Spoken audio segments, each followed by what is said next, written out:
Good morning. Good evening, everybody.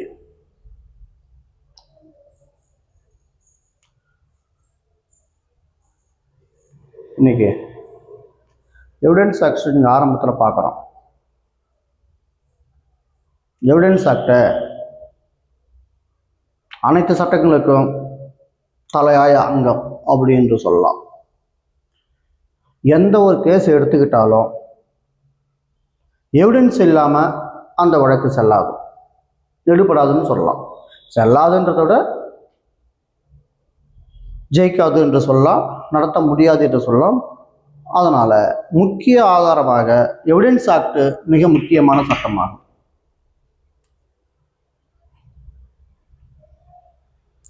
Evidence act மிக மிக முக்கியமானது.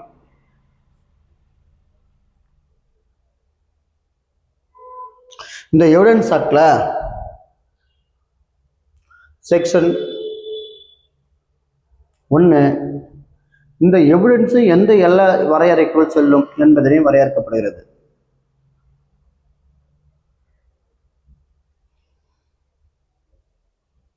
அதனைத் தொடர்ந்து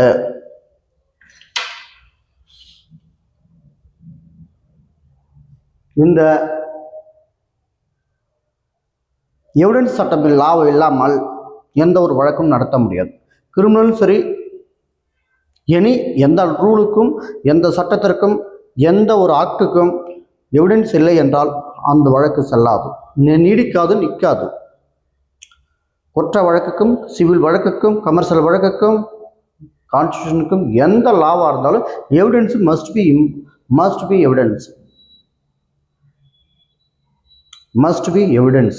This must be wanted to the evidence. That case. அதனால் இந்த வழக்கு அதனால் இந்த சட்டத்தை சாட்சிய சட்டம் தமிழில். அதனால் எல்லா லாவுக்கும் தலைப்பு என்று சொன்னால் இந்த சாட்சிய சட்டம் தான் மிக முக்கியம். சாட்சியங்கள் இல்லை என்றால், ஆதாரம் இல்லை என்றால் எந்த வழக்கு நிற்காது. அதற்கு எந்தெந்த ப்ரொவிஷன் கீழ், எந்தெந்த பிரிவின் கீழ், எந்தெந்த செக்ஷன் கீழ் இந்த ஆதாரம் தேவைப்படும், அந்த ஆதாரம் தேவைப்படும் என்ன டெஃபினிஷன் என்று வரையறை சொல்லப்பட்டுள்ளதே சாட்சிய சட்டம். அந்த சாட்சிய சட்டத்தை தான் பழைய சட்டம் 1872 புதிதாக நியமிக்கப்பட்டது. சில மாற்றங்கள் மட்டுமே கொண்டு வரப்பட்டது. BSA பாரதிய சாட்சிய அதிநியம் 2023 அமெண்ட்மெண்ட் கொண்டு வரப்பட்டது. அதில் செக்ஷன் 3 டைரக்டாக வரும். ஃபர்ஸ்ட் டெஃபினிஷன் கொடுத்துருக்கணும். Whole of India exception to the law, this is include the law is valid செல்லுன்றத அவங்க கொடுப்பாங்க இல்லையா, அதுதான் இது. செக்ஷன் 2 ரிப்பீல்டு, டெலிட் பண்ணிட்டாங்க. Section 3 interpretation. இன்டர்பிரட்டேஷன்னா சட்டப்பொருள் விளக்கம். பிரட்டேஷன் என்றாலே விளக்கம். மார்ஜின் ஆஃப் த லான்னு சொல்லுங்களா, இதுக்கு தனி சட்டமே இருக்கு. இன்டர்பிரட்டேஷன் ஸ்டாட்யூட் ஆஃப் இன்டர்பிரட்டேஷன் லா அப்படின்னு தனி சட்டமே இருக்கு இல்லையா, அது தனி சட்டமே இருக்குது. அது மார்ஜின். இன்டர்பிரட்டேஷன்னா ஒரு சட்டத்தை சட்டமன்றமும் பார்லிமென்றமாக இருந்தாலும், சட்டமன்றமாகவோ பார்லிமென்றமாகவோ இருந்தாலும் எந்த நோக்கத்தின் அடிப்படையில் எழுதப்பட்டது என அதற்கு விளக்கம் கொடுக்கும் வகையிலாக அமைந்துள்ளதே இன்டர்பிரட்டேஷன் ஸ்டாட்யூட் லா. அந்த சட்டம் அதன் அடிப்படையில் தான் இருக்கும். சட்டம் இயற்றுவது சட்டமன்றத்தின் கடமை. அதை நடைமுறைப்படுத்துவது, திருத்தம் படுத்துவது, நடைமுறைப்படுத்துவது நீதித்துறையின் வேலை. அவ்வளோதான். சட்டம் இயற்றுவது சட்டமன்றத்தின் வேலை, அந்த சட்டத்தை நடைமுறைப்படுத்துவது நீதித்துறையின் வேலை. ஒரு பிரிவில் என்ன நோக்கத்துக்காக இந்த பிரிவில் என்ன நோக்கத்தோடு சட்டமன்றம் இந்த சட்டத்தை இயற்றியுள்ளது என்பதை விளக்கம் அளிப்பதற்காகவே நீதிமன்றம் உள்ளது. அதுதான் இன்டர்பிரட்டேஷன், விளக்கம் அளிக்குதல் அப்படின்ற பொருள். ரைட். அடுத்தது செக்ஷன் 4. ஏற்கனவே ஷார்ட் வீடியோவில் போட்டிருக்கிறேன் எத்தனை வகை எவிடன்ஸ்கள் இருக்குதுன்னு. அதில் செக்ஷன் 4 இந்தியன் எவிடன்ஸ் ஆக்டில் பிரிசியூம்ன்றாங்க. பிரிசியூம்னா என்ன? அனுமானம், யூகம். நீயே யோசனை பண்ணிக்கிறேன்னு சொல்றாங்க. அதுதான் இந்த இடத்துக்கு அவன் போயிருந்தால் அது செஞ்சிருப்பான் அப்படின்னு யோசனை பண்ணி யோகம் பண்ணி ஒரு முடிவுக்கு வருவதே அனுமானம். அதான் சரி. இதுக்கு என்ன அனுமானம்னா என்ன ஒரு பொருள் விளக்கம் கொடுக்கலாம். ஏ என்பவர் பி என்பவர் வீட்டுக்கு போறாரு.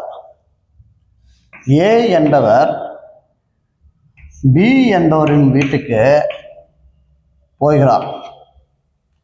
இந்த பி என்பவரின் வீட்டில் யாரும் ஆள் இல்லை. இந்த ஏ என்பவர் போகும் வரை உயிரோடு இருந்தார். ஆனா இவர் போயிட்டு 1/4 மணி நேரம் கழிச்சு இறந்து விட்டதாக செய்தி வருது. இந்த பி என்பவர் இறந்து விட்டார். ஆனா இந்த இடத்துல சாட்சி இல்லை. யாரு? இவரு இங்க வந்த பிறகுதான் இவர் செத்துட்டாரு. அதன் பிறகு இவர் வந்துட்ட பிறகு என்னன்றார், அந்த கொலைக்கு எனக்கு சம்மந்தம் இல்லைன்றார். ஆனால் இவர் போனதால் தான் அந்த கொலை நடந்திருக்குது. கொலையா தற்கொலையா மரணமா என்பதை தீர்மானிப்பது எது? அங்க போஸ்ட்மார்ட்டத்துல மர்டர்னு காட்டுது. அடித்து கொலை செய்யப்பட்டதுன்னு சொல்லிட்டு போஸ்ட்மார்ட்டம் காட்டுது. ஆனா போஸ்ட்மார்ட்டத்தில் இவர் தான் அடிச்சான்னு காட்டுமா? காட்டாது. அப்ப அங்க என்னென்ன எவிடன்ஸ் தேவைப்படுது பாருங்க. அந்த இடத்துல கைரேகை கிடைக்கல, அஸ்ட்ராலஜி இல்லையா கிடைக்கல, தடவியல் கிடைக்கல. ஆனால் அந்த இடத்துல கத்திக்கு கிடக்குது. யாருடைய கைரேகை அங்க இருக்குது? இறந்தவர்களுடைய கைரேகையோ அந்த கத்தியில் பதிந்து இருக்குது. ஆனா அந்த கைரேகை இறந்தவரின் கை மீது ஏ என்பவரின் கைரேகை பதிந்துள்ளதே தவிர, ஆனா அந்த கத்தியில் ஏ என்பவரின் கைரேகை இல்லை, இறந்தவரின் கைரேகையே உள்ளது. பிரசியூம்டு எப்படி வருதுன்றது மட்டும் பாருங்க. அப்ப பாயிண்ட் 1 இதுல எப்படி கொடுக்குறான்னா, ஏ என்பவர் பி என்பவரின் வீட்டுக்கு போனாரு. அந்த நேரத்துல அது வரைக்கும் நல்லா இருந்தாரு. அவர் போன பிறகு 1/4 மணி நேரத்துல இறந்துட்டாரு. ஆனா அவர் இறந்த பிறகு அவருடைய அருகில் கத்தி கிடக்குது. அந்த கத்தியில் கைரேகை யாருடைய கைரேகை இருக்குது? இறந்தவரின் கைரேகை இருக்குது. ஆனா இறந்தவரின் கை மீது ஏ என்பவரின் கைரேகை இருக்குது. பாயிண்ட். அப்ப ஏ என்பவர் எதற்காக பி என்பவரின் வீட்டுக்கு போனார்? கடன் கேட்க. பாயிண்ட் வச்சுங்க. கடன் கேட்க போனவர் பி என்பவரை கொலை செய்ய முடியுமா? ஒரு கேள்வி. 2வது, அங்க இவருக்குள்ள வாக்குவாதம் ஏற்பட்டிருக்கலாம் இல்லையா? யோகத்தின் அடையம் தான் சந்தேகம், யோகம், அனுமானம். அப்ப அவர் என்ன ஏ பி என்பவர் ஏ என்பதை கத்தியால் எடுத்து குத்துவதற்காக வந்திருக்கலாம் இல்லையா? ரைட். அது ஒரு யோகத்தின் அனுமானம் தானே, அனுமானிக்கலாம். அதே கத்திய அவர் கைப்பிடித்தியே அவரை குத்தி சாகடிச்சிருக்கலாம் இல்லையா? ரைட். ஆனால் ஐ விட்னஸ் அங்க இல்லை. அப்ப அந்த இடத்துல என்ன இருக்கு? சர்க்கம்ஸ்டான்சல் வித் பிரசியூம் எவிடன்ஸ். இதை மட்டுமே தான் அங்க பேச வேண்டும். அதுதான் சட்டம், அதான் சாட்சிய சட்டம். தெரியுதில்ல. சந்தர்ப்ப சூழ்நிலை சாட்சியங்களையும் பிரசியூமினுடைய சாட்சியங்களையும் பிரேத பரிசோதனை சாட்சியங்களையும் வைத்து பார்க்கும்போது அந்த இடத்துல அனைத்து தடயங்கள் சரியாக இருந்து கிடைக்கப்பட்டால் அந்த இடத்தில் சந்தேகத்துக்கு இடமின்றி ஒரு அனுமானம் நிரூபிக்கப்பட்டால் அங்க ஷல் பி பிரிசிம் வந்துடும்.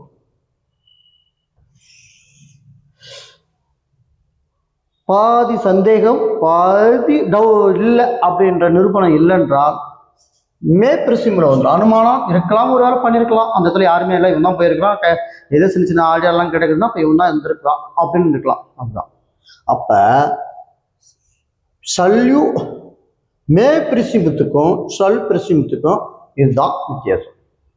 அப்ப may presume, shall presume, conclusive proof. அப்போ இது மூன்றோடு சேர்ந்து சர்க்கம்ஸ்டன்ஷியல் எவிடன்ஸ் வருது.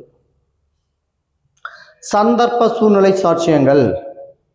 அந்த இடத்தில் ஏன் சந்தர்ப்ப சூழ்நிலை அப்படின்னா, அந்த இடத்துல கடன் கேட்க போனோம், இதனால அடிக்கடி என் வீட்டுக்கு வந்துட்டே இருக்கிற கடன் கேட்க, அதனால எனக்கு கொண்டு உண்டு அவனுக்கு கத்தியத்தை குத்துறான் பாராடுற வாக்குவாதம் ஏற்பட்டு அந்த இடத்துல இருவருக்கும் கைகலப்பு ஏற்பட்டு அந்த கத்தியில ஏன்னா தன்னை காப்பா குத்தவரானு சொல்லிட்டு அதே கொடுத்த கடனை கேட்க வந்தா குத்தவரானு சொல்லிட்டு அவனே அதே கத்தியால பிடிச்சி அவனை குத்திட்டு கைரேக வச்சிருக்கலாம் இல்லையா. அப்ப அங்க ஏற்பட்ட சண்டையின் சூழ்நிலை சந்தர்ப்ப சூழ்நிலை. அங்க ஏற்பட்ட மர்டர் வந்து பிரிசியம். அங்க ஏற்பட்ட மரணத்தின் சந்தர்ப்ப சூழ்நிலையத்தால மர்டர் ஏற்பட்டுச்சு. அந்த கொலையை பண்ணது இவர் தான் என்று பிரிசியம் அடிப்படையில் நிரூபிக்கப்படுவது என்றால் கைரேகை, போஸ்ட்மார்ட்டம் ரிப்போர்ட்டு, ஐ விட்னஸ் இல்லை, அந்த இடத்துல யாரும் இல்லை அப்படின்றது தான் பிரிசியமுக்கும் சர்க்கம்ஸ்டன்ஷியல் எவிடன்ஸுக்கும் வித்தியாசம். ஓகேவா? சரி, இந்தியன் எவிடன்ஸ் ஆக்ட் 3 தான் சில இன்டர்பிரட்டேஷன்லாம் விளக்கம் கொடுக்குறாங்க.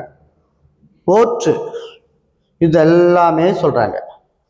கோர்ட்டில் ஒருவர் சாட்சியம் அளிக்கிறதுக்கு என்னென்ன செய்யணும், அங்கே தான் நீதிபதிகள்ன்ற நீதிமன்றத்தில் உண்மைத்தன்மை கண்டறிறதுக்கு முதல்ல ஃபேக்டின் தன்மை தெரிய வேண்டும். அதில் என்னென்ன இஷ்யூஸ் இருக்குன்னு பார்க்க வேண்டும். ரெலவெண்ட்டை தொடர்பு, அதனுடைய தொடர்புடைய சந்தர்ப்ப சூழ்நிலைகள், அதான் சொன்ன அதனுடைய தொடர்பான ஆதாரங்கள் என்ன இருக்குன்னு பார்க்க வேண்டும். அதற்கு தொடர்பான டாக்குமெண்ட் என்ன இருக்குன்னு பார்க்க வேண்டும். அதற்கு உண்டான எவிடன்ஸ் என்னன்னு பார்க்க வேண்டும். அதன் பிறகு ப்ரூவ்டு வழங்கப்பட்டது நிரூபிக்கப்பட்டதுன்றதுக்கு அதனால தான் டிஸ்ப்ரூவ்டு ப்ரூவ்டு இருந்துச்சா. அப்படின்னா ப்ரூவ்டு, டிஸ்ப்ரூவ்டு, நாட் ப்ரூவ்டு இது ஒன்றும் எடுத்துக்கொண்டால் இதுதான் பொருள் விளக்கம். இதன் அடிப்படையில் சாட்சியங்கள் பிரசிம் வரைக்கும் போகுது. சரி, வாங்க அடுத்தது இந்தியன் எவிடன்ஸ் ஆக்ட் செக்ஷன் 4 தான் பிரிசியம் அனுமானம் முற்றுப்புள்ளி. கன்க்ளூசிவ் ப்ரூஃப்னு என்னதான், எந்த சாட்சியும் கிடையாது. Eye witness, no eye witness, no evidence, no doubt. ஆனால் பட் அந்த இடத்துக்கு யாருமே போகலை, இவனை தவிர அங்கே யாரும் இல்லை, ஒருத்தன் செத்து கிடக்கிறான், அப்போ நிரூபிக்கிறது யாருமே இல்லை, இவன் தகவலும் கொடுக்கல, அவன் மட்டுமே அந்த இடத்துல இருக்கிறான், ஆனால் இறந்திருக்கிறான், இவனுடைய ரத்தக்காரை படிஞ்சிருக்குன்னா கன்க்ளூசிவ் ப்ரூஃப். அனுமானம் தேவையில்லை, எவிடன்ஸ் தேவையில்லை, இவன் தான் கொலை செஞ்சான் அப்படின்ட்டு கன்க்ளூசிவ் ப்ரூஃப் ஆகிடும், நேரடி ஆகிடும். இதுதான் சரி. இந்த விஷயத்தில் செக்ஷனில் எல்லாமே தெளிவாக சொல்லப்பட்டுள்ளதுன்னா, இந்தியன் எவிடன்ஸ் ஆக்டுக்கு 3யும் 4ம் செக்ஷன் 5ம் இதில் வந்து 2ல் சொல்லிட்டாங்க. யார்? பிஎஸ்சிஏவில் செக்ஷன் 2ல் சொல்லப்பட்டுள்ளது. செக்ஷன் 5 இந்தியன் எவிடன்ஸ் ஆக்டில் வந்து பிஎஸ்சி 3ல் விளக்கம் கொடுத்துட்டாங்க. Become to the effective on the legal 2024. இந்த பிஎஸ்சிஏ சட்டம் 2004 ஜூலை 1 வந்துச்சு. ஜூலை 1 நடைமுறைப்படுத்தினது. அதன் பிறகு சரி எலக்ட்ரானிக் எவிடன்ஸ் வரும். ஓரளவு தான் பார்க்குது, விளக்கமாக நாளையிலிருந்து பார்க்கலாம். அடுத்தது எவிடன்ஸு. எலக்ட்ரானிக் எவிடன்ஸ் இப்போதைக்கு திருத்தம் செய்யப்பட்டதுக்கு தான் இந்த பிஎஸ்ஏ சட்டம் கொண்டு வரப்பட்டது. காலங்கள் எல்லாம் கம்ப்யூட்டர் காலங்கள், அதனால் இதுக்கு போதுமான ஆதாரங்கள் தேவைன்னா எலக்ட்ரானிக் எவிடன்ஸ் தான் பற்றிக்கு பெரும்பாலும் இருக்கும். சின்னதாக எஸ்எம்எஸ் அனுப்புகிறோம், முன்னெல்லாம் கடிதம், லெட்டர், விண்ணப்பம், ஃபார்மு, டாக்குமெண்ட் தான். இப்போ எல்லாமே கம்ப்யூட்டரு, அதுக்கு எலக்ட்ரானிக் எவிடன்ஸு. அப்போ எலக்ட்ரானிக் எவிடன்ஸு எது எடுத்துக்கொள்ளலாம்? Email, SMS, WhatsApp, CCTV footage, computer data, audio, பேசின ரெக்கார்டு, ஆடியோ ரெக்கார்டு பண்ணுறாங்களா அது, audio, video, cloud data, digital files, டிஜிட்டலில் ஃபோல்டு ஃபைல் பண்ணி வச்சுருவாங்களே, இது எல்லாமே டிஜிட்டல் எவிடன்ஸ், எலக்ட்ரானிக் எவிடன்ஸ் என்று சொல்லப்பட்டுள்ளது. அதனால் ஒவ்வொன்றையும் விளக்கமாக நாளைக்கு பார்க்கலாம். சட்டம் நம் கையில், எதற்கும் அஞ்ச வேண்டாம், துணிந்தே செய்வோம். எஸ்.